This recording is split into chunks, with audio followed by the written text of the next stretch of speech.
night and my alarm did not wake me up, man. I apologize. I hear you. I apologize. All right. 10 seconds. 10 seconds. And let us know how much time we have left at the end, as always. Yep, we'll do.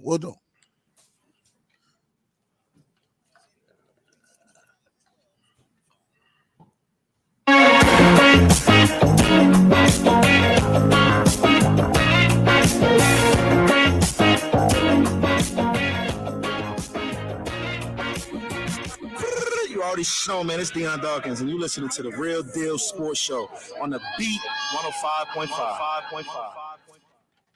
There we have it. Good morning and welcome to Real Deal Sports Show. Check us out on YouTube. Subscribe. We love you. Thank you so much for your new subscribers that joined this week. Hey, don't miss a bit of the action. If you can't catch us early in the morning, check us on YouTube. Subscribe. Real Deal Sports Show. Subscribe. You get notifications. You can check the show out anytime. Check out some of the fabulous guests that we have on the show that come on a regular basis. And we have the Fanatic. Fanatic, good morning. How you doing? I'm doing great. Always glad to be here. It's a beautiful day in the neighborhood, as the folks would say. So we are excited. Lots of sports of all sorts to talk about today. Yes, indeed we do. And there's NBA action. Game 1 is in the books. This is what I hate about the merchandising and the pimping of NBA, NFL, especially the NFL, especially NBA and the NHL. They turn into pimps now. They pimping those two winter sports by not allowing those teams, when the series is over. Back in the day, just a few years ago, whenever the winners were decided of who's going to play in the championship of the National Hockey League or the NBA Championship Series, it started a few days later. You don't take a whole week off to let the teams cool down and lose their mojo. And now we see in this garbage that we saw the other night, a complete throwdown, a complete beat. Dallas wasn't ready. That wasn't the Dallas team we saw 10 days ago. That was no way in heck that was the Dallas team we saw 10 days ago. Boston, they added another player. Where is Porzingis or whatever? I remember him with the Knicks, man. I thought he was still with the Knicks somewhere, out hurt with an injury or something. Now he show up on the Boston Celtics team. J-GILLZ, tell me something. Tell the listeners, because obviously you know I'm not the NBA expert here on this show. I'm the NFL man.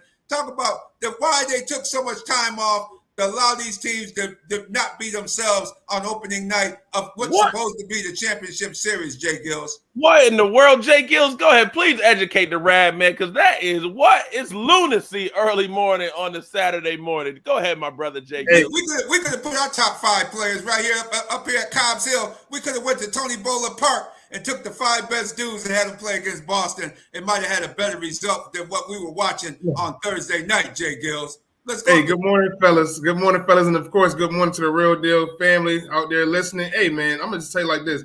I don't think anybody saw that coming. Boston Celtics, Kristaps Porzingis off to a hot start, coming off the bench, dropping 20 in the first, quarter of the game, went 7 for 9. It's like he couldn't miss. Defensively, he was unstoppable. You got to give Boston credit. However, when I saw the Dallas Mavericks walk them down in that third quarter to get to that 8-point lead, I knew that this was going to be a series. Ultimately, it was a little bit too much tonight, but hey, Radman, that time off was much needed, because this is going to go 7 games. You can book it. It's going 7 games. They needed that rest, because this is going to be a series. You better believe it, and we'll see it tomorrow night.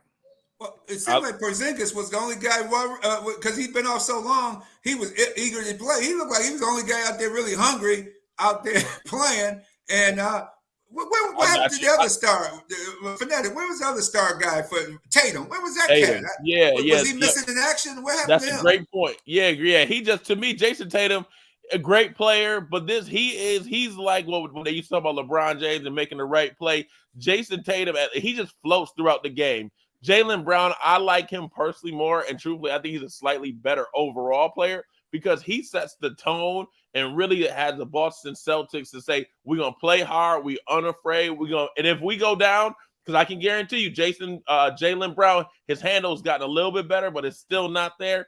He's going to force the issue, because and end up costing Boston in some moments. But man, when you look at Boston, they just have an overall great squad. And so to me, Jaylen Brown to me is the best player to me. And Jason Tatum was kind of missing in action, but it didn't cost them because Porzingis was able to lock in and take care of and do his thing last 2 nights ago. But I'll be interested. The real thing was Kyrie. He went there, and I don't know if they got some voodoo on him, but Kyrie go back to that Boston Garden, and it goes back to him stepping on the leprechaun. That man goes there and looks like he doesn't know how to play basketball anymore. So I'll be interested to see what it looks like in game 2. But to me, last year, they always dogged Joe Mazzulla. And let's take the moment. We got 2 black coaches in the NBA Finals. Man, we're trying to make some progress here. And that is the first time that's happened since 1975. So let's enjoy this moment to see 2 black coaches. But Joe Mazzulla is the one who is doing a great job, because to me, Jason Kidd now is going to have to really change his game to make sure to see how do you get Kyrie and Luka off of a Derek White. That's crazy. You got Derek White, you got Jaylen Brown, Jason Tatum, and Drew Holiday at 4 great guards that can switch everything. So basically, Luka and Kyrie got to face 2 defenders each to try and make this a winning series. And man, when I think about it, I picked Dallas, but I looked at game 1 and I said, "Ooh, Boston! I think they've got too much." I now really want to switch to say Boston in 5 or 6, but man, I'm still gonna roll with Dallas. Jason Kidd gonna make some adjustments, because Gafford looked like he didn't know how to play basketball. He looked like Gafford from the Wizards, man, not Gafford from the Mavs. And so it's been it's going to be interesting to see what him and Lively look like as we move forward. Oh, but shout out to old man Al Horford. Go ahead, J-GILLZ. But you got to remember, too, Fanatic, this is their first time in the finals. The only people who have been in the finals in a Mavericks uniform is Kyrie Irving, is Jason Kidd. Even Luka hasn't been there before. So, you have to – that's the Boston is probably one of the toughest cities to play in. You're talking about a NBA Finals. They haven't been here since 2010. No, I'm sorry, 2 years ago with this squad when they lost to the Golden State Warriors. But they're looking for a championship right now. So when you look at the team like the Boston Celtics, the team who has the wherewithal to understand what the moment is. They've been in that moment. A guy like Jason Tatum, a guy like Jaylen Brown, a guy like Al Horford, even a guy like Drew Holiday, the addition, who has won an NBA championship with the Milwaukee Bucks. They've been there before, and we've seen it. So I think that as the series continues, I think we'll see Kyrie play a lot better. I think we'll see those role players be a lot better. And when you talk about Luka Doncic, 30 points, he had a good offensive game, but 1 assist. Luka's known for he's leading these playoffs in assists right now. So to get 1 assist, not getting his people involved, I think that's going to be a big deal. I think that Luka's going to have to find a way to get his peoples involved, not just Kyrie Irving, but that Lob City technique that we've been seeing throughout these playoffs. So I think that as this series continues, the Mavs definitely will play better. But I'm going to go with my original testament, and that's that the Celtics are going to win this series in 7 games. To me, they're the deeper team. To me, they have the better players overall. And to me, I just believe it to be their time. Rooting for the Mavs, I just don't see that they have enough right now, even with the greatness of a Luka and a Kyrie Irving. So ultimately, I think, like I said, this is going to be a long series. It's going to be a good one. Just get your popcorn ready and get ready for this one. Yeah, we're broadcasting live from the Rock Palm Broker Studios, as we always do each week. And the general manager is doing a hell of a job with Boston, because bringing in Porzingis and bringing in Drew Holiday, bringing in guys that really making a difference. He shows he's a way better general manager than Danny Ainge in the past. This guy is bringing in guys that are really putting this team up there. I think that. What, you guys think Danny Ainge was better? Really? I will say, that Danny Ainge set the foundation. Danny Ainge is the one who fleeced the Philadelphia 76ers into taking Markelle Fultz, where Boston actually traded from the number, moved down, and still got Jason Tatum, and tricked Philly into taking, who had the number 1 pick. It could have took Tatum out of Duke to take Markelle Fultz. So Danny Ainge fleeced some people, got plenty of draft picks. He set it off. And to me, I personally didn't think that Brad Stevens deserved to go from coaching and not coaching good, but not great. And then he got moved up to the GM role. But you're right, Radman. He did have a great offseason to get Drew Holiday, because Drew Holiday's a winner and does all the little things. But he got to get a championship first, Radman. I don't know, man. Danny Ainge, he done took the team to the finals several times. He got a chip.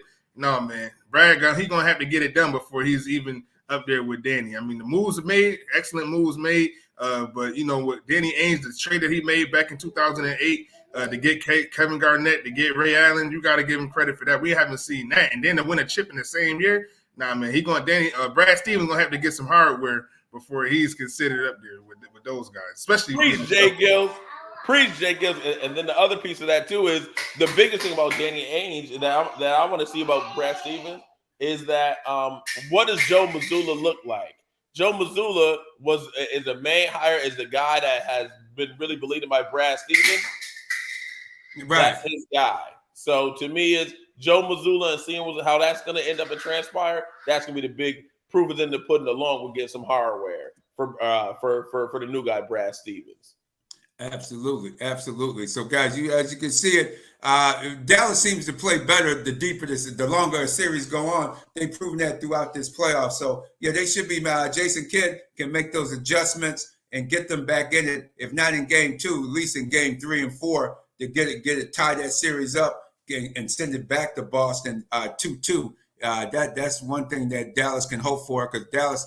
And Kyrie Irving, I just hope he's not being threatened and things of that nature, because the Boston audience is known for threatening people and sending serious messages to people that they don't care for. I've seen it do it with PK Subban. I've seen it throughout the years with other black athletes, even black athletes that played on their team with Bill Russell. We went over that last week as well, how they treated Bill Russell up there. One of the greatest players of all time played a Boston Celtic, and he had to rip their death threats and things of that nature. So we hope they're not doing that to Kyrie and keeping extra security on him, because of because that crowd was booing and saying a lot of things that we were picking up on the mic the other night. I said, "Oh, there they go, there they go."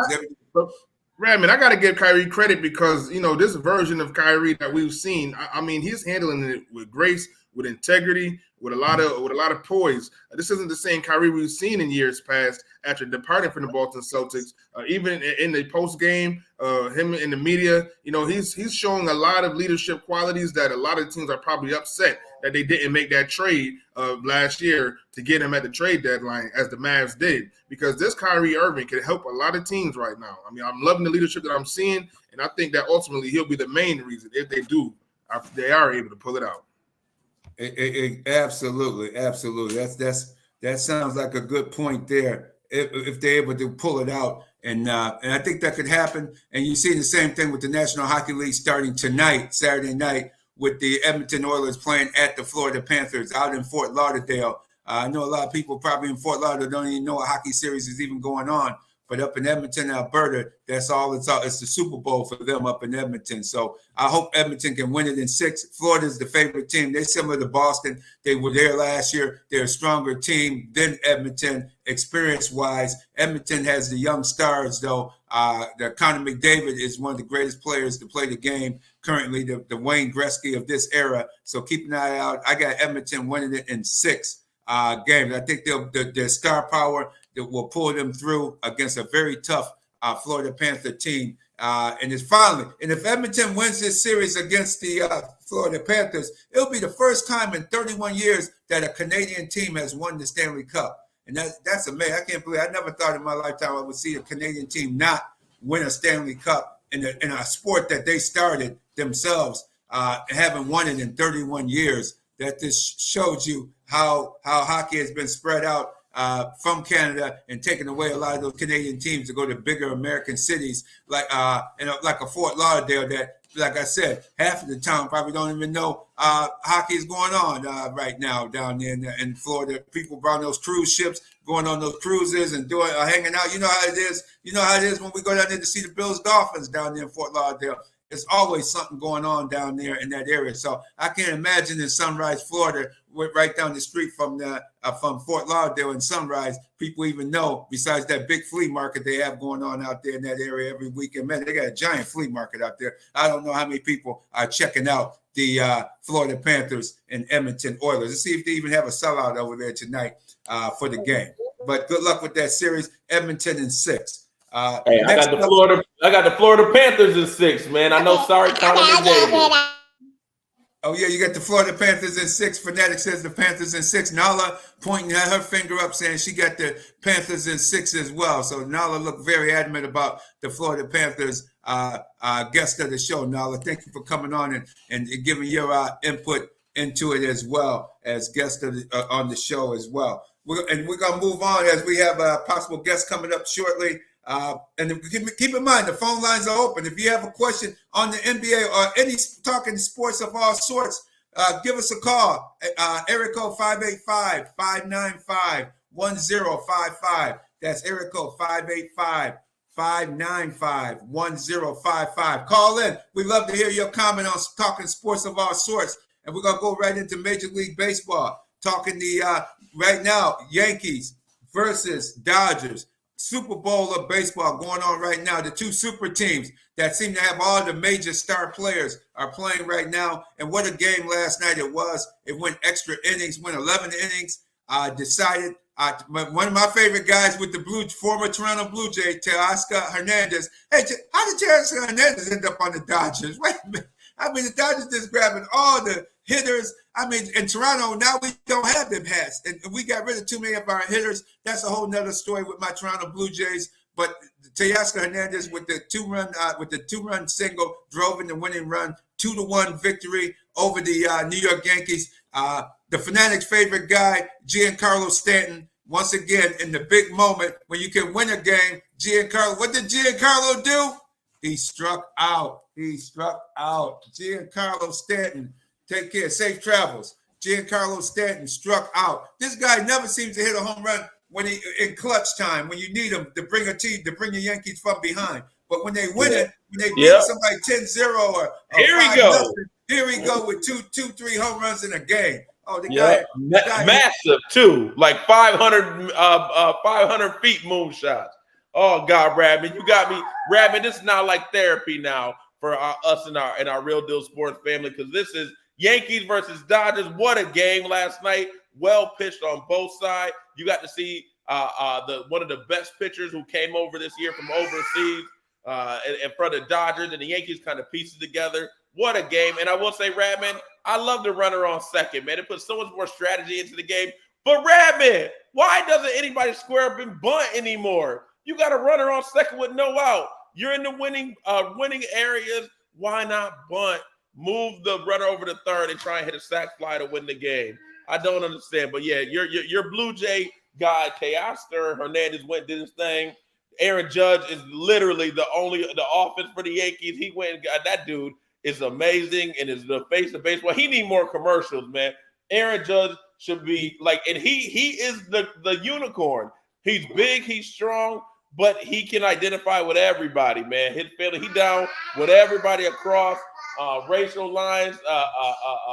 Not a conservative, not an independent, not a Democrat. He should be the face of baseball. They should put him in every commercial that they can. And right now, it just was sick to me that to watch the game last night, you had to have Apple Plus TV. Yeah. That is the horrible piece. It didn't matter if you had Yes. It didn't matter if you have the MLB Sunday ticket. It didn't matter. You had to have Apple Plus, man. So that was sickening, but I'm glad that we can watch regular Fox today and then the ESPN Sunday Night Baseball. Yeah, because it's a shame you can't get the game, because I have MLB extra innings. I see all the baseball games day in and day out. And I was shocked when that game wasn't on, when I made it home after umpiring my ball games out there in Churchville, Charli. My hat's off to the people at Churchville, Charli with the big cookout, the doubleheader, the 6 p.m. game, the 8 p.m. game under the lights. We didn't get done almost 10 o'clock last night under the lights last night. The Spencerport versus Churchville Charli baseball, 12U baseball teams. And my hat's off to the families there. And hey, those hot dogs and burgers, man, and the mac salad, all that, y'all threw down out there. Great, my hat's off. That's what happens with baseball here in Rochester, New York. But come home and I don't see the game and find out later it's on Apple TV. It's a shame they're selling these games to these other networks, Netflix, all these stations getting games. It's gotten so bad where the NFL, they done sold so many games to Netflix and Apple TV and YouTube and all these people that now they selling their own network. They said their own network that they brought on to televise the games, they thought they would be able to do pay-per-view type things with their own TV network. And now they done found out that, hey, they make way more money going to game to Brazil, sending the game over to all these overseas. So not only London, they go to Germany, they go to so many different places, and Brazil going to get a game this coming season, that they're selling the NFL Network to ESPN. So you may not even, the NFL Network, they already done got rid of their evening show, NFL Access, with all with the pretty sister and all that. I can't think of her name. We met her at the Super Bowl the last few years, but her show, NFL Access, has been canceled. They're getting rid of the staff, so they made that network may be non-existent by the end of the year, because the NFL saw that they can make 10 times the amount of money by selling the game to an overseas country and selling the place out overseas. So J-GILLZ, what do you think about that? They're willing to sacrifice a network that they created and started themselves. Ain't that something? We've seen this before, not with the NFL, but we've seen this with the WWE. You know, they had the WWE Network doing well, Vince McMahon, and then they end up, selling that to Peacock, and now I believe it's going headed to Netflix in the next couple of years as well. So Netflix is really the streaming god. You know what I mean? They're taking everything and they're taking all the money. So we've seen this formula work before. You got to go where the money's at the end of the day. If the NFL's told you one thing, they're going to go where the money at. Even if anything that compromises their bottom line is going to have to get changed. But the NFL Network, it was there. It was good for a time. Now it's time for the new, and the new is the streaming, and the new is the Netflix, and all of these other streaming services. Peacock, I believe, is an NFL got them too. So I'm not surprised at all when I'm hearing this at all. Yes, it did. That's what MLB is doing. And now with that, you got so many pitchers throwing fastballs. We're seeing more and more star pitchers being hurt. The Toronto Blue Jays' best pitcher, Alex Manoah, from last year, for the last year, 2 years maybe. Chris Bassett, I would say, maybe was a little bit better than him last year. But Alex Manoah, 2 years ago, was the best pitcher. Now his arm is hurt. Look like he's going to have UCLA have some elbow surgery, Tommy John type surgery on his elbow. He's going to be out for the year. The Houston Astros, my defending champions from 2 years ago, and they also won the championship back in 2018-19 with the cheating scandal. Two of their star pitchers are now out for the year with Tommy John surgery. Jose Urquidy, I always liked how he pitched. And my favorite guy from there, Christian Javier, they both are done for the year with Tommy John arm surgery. So they're done for the year because these guys just throwing too hard. You throw some curveballs, throw some junk with sliders, curves. You ain't got to try to throw 100 miles an hour every pitch. And that's what you see happening. And you see in tons of arm injuries because of that. And Major League Baseball going to have to do something about that. And they're going to also have to do something about the gambling aspect. Is it? As I see our guest ready to come up shortly here. And we're going to bring our guest on in one moment. And wait, Rabbit, just before we go there, I know we got to go. We would be remiss if we didn't say it. The Negro League stats are officially a part of the Major League stats. That was big. Happened about a week and a half ago. We did not touch that topic, which is we got it. We had to make sure to talk about it today. So it is really cool to know that the Negro League stats. So just know the newest trivia questions: who holds the all-time highest batting average in MLB history? It's not Ty Cobb anymore. No, it's that bad man, Josh Gibson. Gibson. My grandfather always. Alex Jones, 168 Maple Street, sipping his lemonade out of a fruit jar. I always had to go in the house, else I would have had to go get a switch and get my behind whooped if I didn't get it promptly in 30 seconds. If I was late, I got a switch to the behind. If I didn't get it in there, I got that. I went and got him that drink. Him and Mr. Moore and Mr. Gillespie down the street, they would be smoking their cigars and pipe, and I used to love that aroma of that pipe smoke. And they would always talk about Josh Gibson being the best player to ever play in baseball. He said, don't go by what you're seeing on TV. This Josh Gibson, I always heard about that from Grandpa Alex Jones. Here it is, 2024. Who would have thought in my lifetime it would be proven true, something that was said back in 1973, 74 on the front porch of 168 Maple Street, my grandparents' house of Alex and Minnie Jones, 168 Maple Street in the Fruit Belt. Which is now right around the corner from the medical corridor, is right around the corner there now. But my gosh, to hear that and see the statistical data that Josh Gibson is truly the better ball player, had the better stats, the on-base percentage, the slugging percentage. All that. Yep. Look at that. That's why they didn't want black players in Major League Baseball, because they knew the black players would excel and go over their heroes at the Ty Cobbs and the Babe Ruths.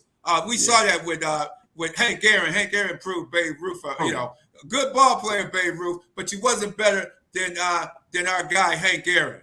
Well, and even take a step further. I know we gotta get to our guests. Is the once they integrated with the white major leagues integrated and let black players play. Out of the next 10 MVPs in the NL, 7 were black. So just to let you know that they came in, they wasn't no adjustment period. They jumped right in and started to take the world by storm. So Absolutely. We got to bring our guests. Got a little baseball, but I'm excited to talk a little boxing because my man Deontay Wilder got knocked silly. But this person will not Deontay be. Who? I'm gonna let J-GILLZ go ahead and do the introductions, man. The Bronze Bomber. I felt bad for him, man. Word. Oh man, yeah. But we got another special guest in the building right here on the Real Deal Sports Show exclusive. We got the 2-time National Golden Glove champion in the building, hailing from Rochester, New York. Algeria Johnson. Hey, what's going on, Ms. Johnson? Hey, how y'all doing? Oh, doing great. Thanks for joining the Real Deal Sports Show. So just real quick, just introduce the listening audience just a little bit about your background, who you are, and what it is that you do. You know what I'm saying? Okay, so I'm Algeria. I'm from Rochester, New York. Like you said, I'm a 2-time National Golden Glove champion, and I'm an Olympic trialist. I fought in the Olympic trials last year in December.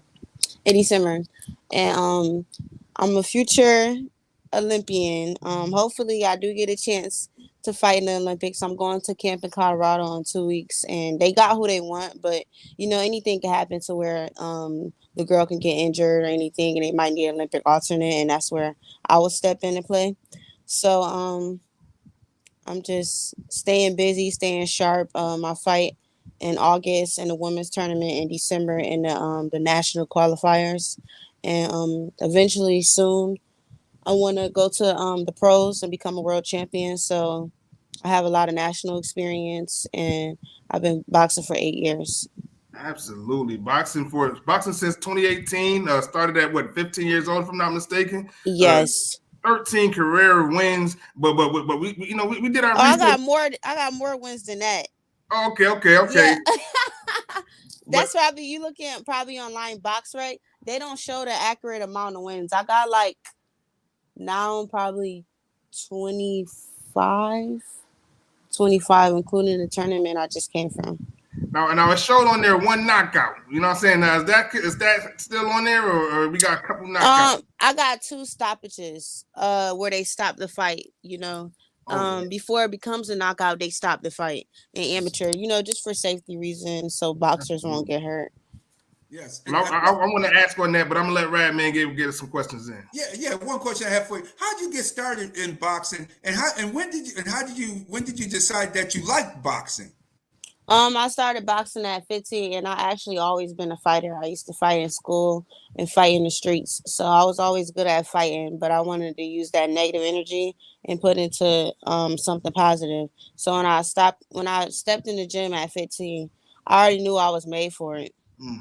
And who brought you to the gym? How did you get connected to a gym? My mom actually brought me to the gym. There you go. I knew somebody took you there. And she said, "Girl, let me get you. You like to fight, girl. So let me take you over here and see, you know, if you like this type of fighting in here." And it worked. Right. Yep, it sure did. And obviously, I just want to ask too, like, who did you shape your game around? I know you had some experience with Clarissa Shields, Dayla Lee. Who were some of your mentors that you watched and emulated? Well, the people I looked up to was Clarissa. That was really the only female at the time that I really heard of and who actually could fight. And, you know, she was a 2-time Olympic gold medalist and a world champion. So when I first started boxing, one of the coaches in the gym was showing me and was like, "Hey, you kind of fight like this girl." And I was like, "Oh, I like her." And she just instantly became my favorite boxer. Absolutely. And also, I just want to ask too, you know, obviously it's a lot of dedication, a lot of discipline when it comes to the sport of boxing. What role does your faith play in helping you prepare for big matches and tournaments like the one that you just came through?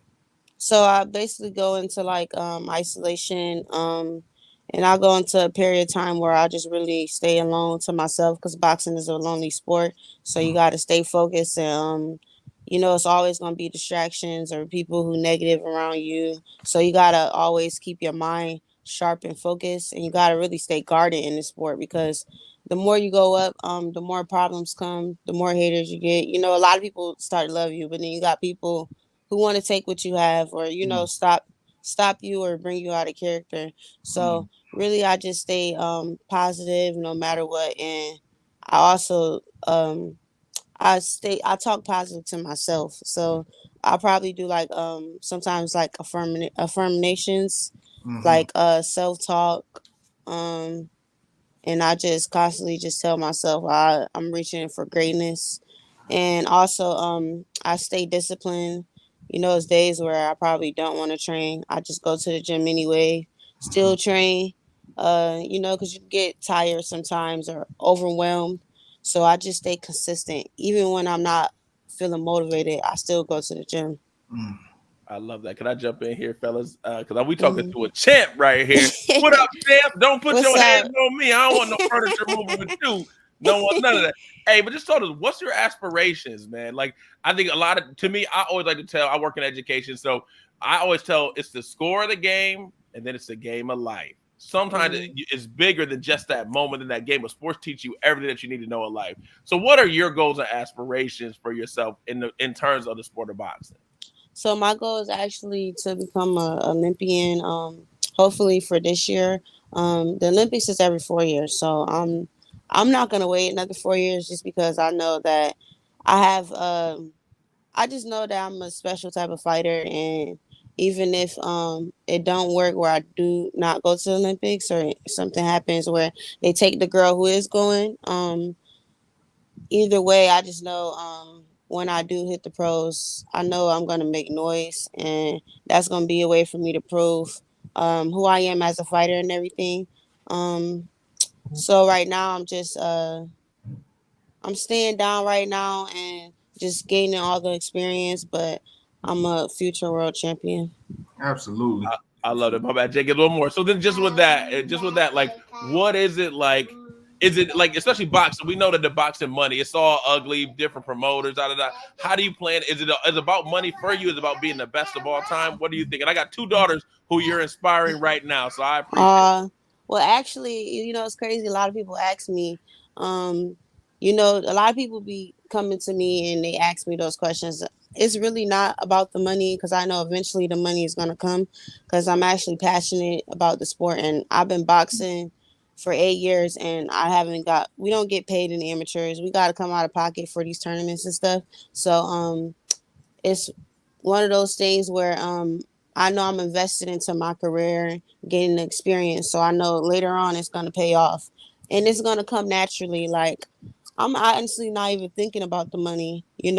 I still work full time, but I spend most of my time in the gym. I stay in the gym Monday through Friday, and I train while I work. So it's just, I know it's all a part of my story, and you got to work to get to where you want to go. So it's really no handouts. So I know when I do get the money, it will be more. I'll appreciate it more, and I'll know that you always got to stay humble, and it's not just given to me.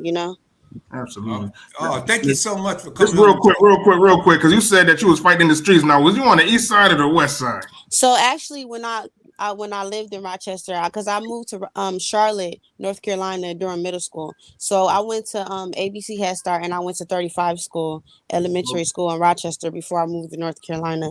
And I was always fighting at Flint Street. I was fighting at Flint Street when I Yeah, was younger, that's the west and I side all lived. day. West side gonna Yeah, train you. and I lived off of Elba Street in Plymouth. I lived in that area when Absolutely. I was younger, so I was always fighting when I was younger, fighting in school. And then when I moved to North Carolina, I calmed it down a little bit, but I started fighting when I was down there, because a lot of people, they'll ask me where I'm from and stuff, and they had this perception that when you're from New York, you think you could beat everybody and stuff.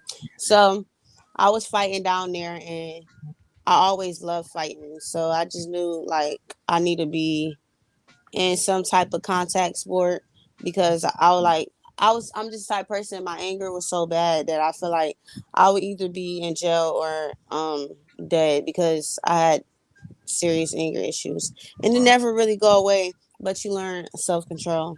Absolutely. Wow. Pleasure to have you on the Real Deal Sports Show. Thank you so much for coming on, fellas. Yeah, that was very good. And please, we're going to have you back out, Jerry. Definitely Okay. Have you back again real soon to tell us, to give us an update over your next fight and how things are going. So appreciate you. You're going to be semi-regular on Real Deal Sports Show.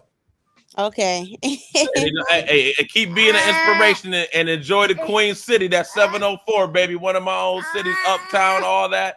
WT Harris, hey, do your thing out there. And anytime I live in Rochester now. Oh, you back in the Rock? Yeah, hey, I've been back for years. I've been back for like 3 to 4 years now. But okay, I moved down there and then I moved back.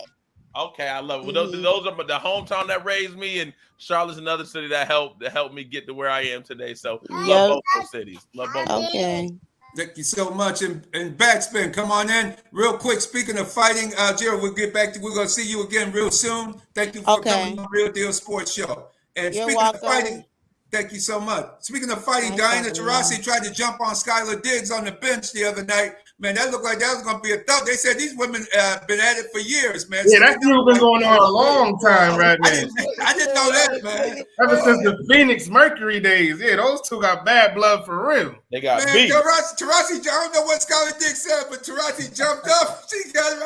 She got right up in her face. Said, okay, look like it's time to get this on now, man. Hey, can we shout out Angel Reese too, man? With that monster game. A monster double-double, 16 and 10, 5 steals over in her hometown of DMV, baby. Come on, let's go. Come on, the Bayou Barbie, man. She here to stay, man. Everybody act like it's about Caitlin. It's about Angel Reese, too. Don't put some respect on our girl's name. That's right. Angel Reese played hard, and she let you know it's more than one player. The league is making a calculated mistake. They thinking Caitlin Clark is the money, but, hey, you got a lot of other players that – hey, man, there's a lot of other money players in that league. Asia Wilson been there long enough, paid her dues, 2-time MVP. You got a lot of young players whose names are starting to grow. And I think one commentator made a comment the other day that I thought was really, she said in a couple of years when Hidalgo and some of these other outside shooting, the girl from Connecticut. Juju and Paige Beckers.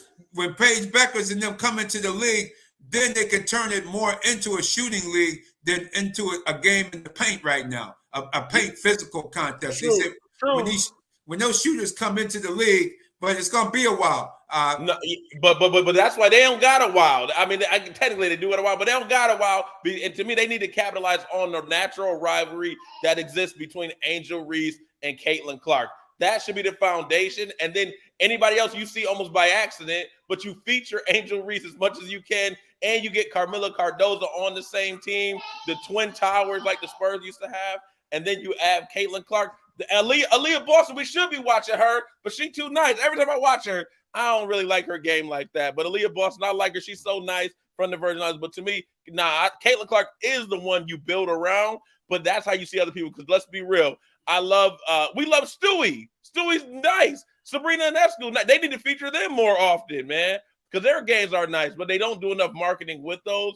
And so now they miss those chances. You got to build around Caitlin Clark, and to me, hopefully you build it around. And then when you get to see a Sabrina Nescu, and to me, Asia Wilson's, that's the best one. The best player in the game. They have to feature her more. She needed her signature shoe going. Like the 22s is what we rock in our house. Fanatic. Represent Asia Wilson. Projecting out, you know how it's going to get because the Fever are terrible right now. It's the Mystics and the Fever. But if the Fever get a number one pick next year and they get Paige Beckers to pair with Caitlin Clark, man, Indiana gonna go crazy with those two. Pat McAfee would say, hey, oh, he's trying to get us canceled. Oh God, all right, J-GILLZ. But yeah, I could imagine those two in Indiana too, specifically. That'd be beautiful. Absolutely. And Caitlin get in the weight room during the offseason, get this a little bit built up, just a little bit more just to take, because it's just like any other rookie. When you go into a pro league, you gotta get in the room, you gotta get in the weight room because they're bigger than you, they're older, they're stronger, and you gotta use your speed, and you gotta get just enough so you can get them off you, so you can get your shot off. And yeah. Well, and let's be real with that too, though. This is where it's clunky about the women's schedule, but I understand it. every other sport, you get a break. These women, Caitlin Clark has had the longest 2 years of her life, I'm sure. Oh my God! And they went right into the WNBA season, man. I know she probably tired. She ain't had no chance to really get into the weight room. So that's true. That's true. So. That's true. And Rick Tony, I see he's sending them some good notes to us as well. Hey, Rick Tony, we appreciate you listening to the show as well. And you're right. I don't get why they start this season so quickly, and they play, and all of a sudden they playing like every other night. Well, no. They have to, because during the summer is the only open time. They can't compete in the fall. No, they got it. They just got to get it in now. Yeah. Unfortunately, they have to, because look at the schedule. You want to give them a break for after March Madness. The NBA, like you can see, the NBA doesn't start till October. You're not going. Unfortunately, you can't do that for the ladies' game if you're trying to make it be as profitable as it could. Exactly. That's a good point. And they got to get it in. And they get right at it. And these college players, they're going, you're going to see them have good games because they just finished a tough, grueling college season in the tournament as well. March Madness, their body's got to wear down eventually. So that's why I'm thinking, hey, the next year is when you see the better Caitlin Clark and the Angel Reese is already playing well. But down the road, they should be better after their initial inaugural season in the league. Exactly. And the league should be showing more games of other play, because they got a lot of good they got a lot of star power now. Yeah, Yeah, they do, but I think nobody's been able to catch America's eye. That Angel Reese and Caitlin Clark, that caught America's eye. That was something special. So they need to keep pushing on that, and hopefully we can see. To me, I watch it, and that's why I watch. Shout out to you, talk about Diana Taurasi for fighting. Talk about her on last week. She had 31 points, man. Being a 41-year-old, having 31 points. Diana Taurasi, man, seems like she's been in the league for forever. So it's been a great journey watching her career. But yeah, that was cool to see her little flashback, Diana Taurasi, like she was back at UConn. Exactly, and she act like it because the way she got up in Sky Diggs' face, like that's man, yeah. And then they said it was a feud, like J-GILLZ mentioned. Yeah, it's an ongoing feud. It's been back to the Phoenix Mercury days. I don't know who put them on the same team, Fanatic. I don't know how that came about. Yeah. Clearly, they didn't do their homework to realize that Diana Taurasi and our girl Skylar Diggins that wasn't the best fit. So no. Hey. Now we look like we got a roll, and once again we sponsored by the award-winning Miriam Rivera Insurance Agency, Auto, Home, Health, and Life Insurance, 1038 Lyle Avenue or 511 Bean Road, Suite B. Give her a call, 585-360-0094. Give her a call. Also, Challenger Community News, West New York's largest weekly African-American newspaper, thechallengernews.com or 585-766-3590. If you have articles, send or editor at thechallengernews.com. Celebrating the life of Queen Mother Gail V. Wells this week in Challenger Community News. So we definitely salute her, who is with us. She's now made her transition, and we really enjoyed her. She really enjoyed her life, and she was a friend of the Challenger Community News. Always was one of the people that helped start Juneteenth over there in Buffalo, New York. She was also educator, director of programs over at Upstate College for many years as well. Gail Wells, we're going to miss you, sister. Did a great job. You did a job well done. So thank you so much, everybody. Fanatic, we got to roll. Yeah, we do. Hey, I just want to shout out Rafael Nadal, end of an era. My man is at the French Open, losing in the first round.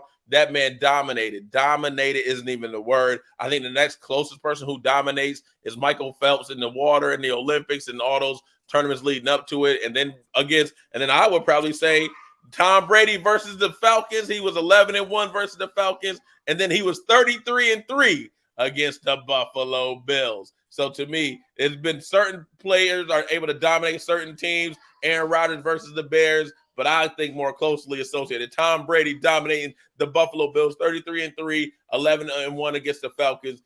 Michael Phelps in the Olympics. But to me, man, Rafael Nadal on clay, there was nobody better at a singular talent at a singular place. So I'll wrap it there. We always appreciate it, Radman. Anything that close it up on your end?